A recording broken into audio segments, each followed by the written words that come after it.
So let's get started building this project together now. For this, attached you find this basic starting project here, which is just again an empty React application pretty much. And you can download this attachment, extract it, place it anywhere on your system where you want to work on it, run npm install in the extracted folder to install all dependencies, and then npm start to bring up that development server. And if you do all of that, what you'll see on the screen is just something like this, because we're going to build this project together from the ground up.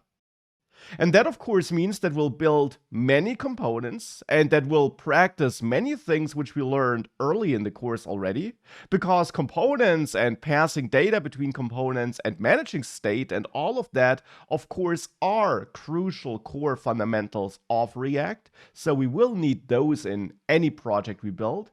But then, throughout this course section, we're also going to apply all these other hooks we had a look at, like useEffect. So that's the plan for this module. Now, to get started with this application here, we will need a bunch of components. And if you remember the finished app which I showed you before, if you have a look at that, there of course are quite a few components that can be identified, like that list of meals, or the header at the top, or the card, but also a couple of wrapper components like this general modal component, this overlay component, or this container our meals are in. We also got this image below the header. So there are quite a bit of components involved. Now, to get started here, I will again add a components folder, of course.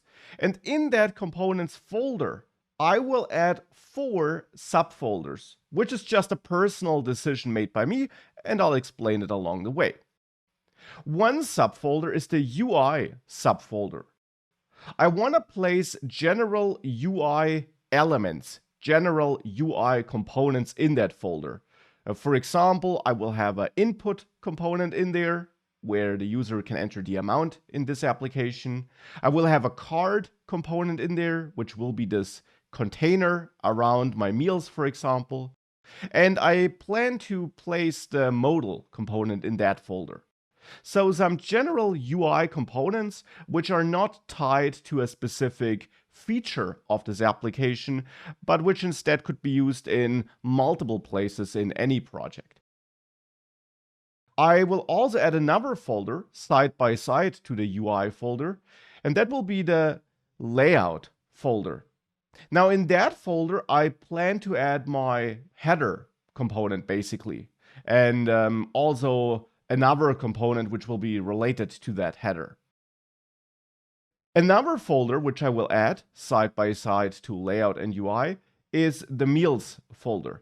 That is the folder which will hold that list of meals, but also the individual meal item components. And then the last folder for the last set of components I plan to build is the card folder, which will hold all the card related components. So that is just the structure I came up with here. Of course, it's not the only correct structure. Of course, you can go for a different structure and store your components the way you want and write the components you want to write. This is just my suggestion because I think that this is a nice split to split our components between features, meals and cart, and also have some general UI components and some general layout components.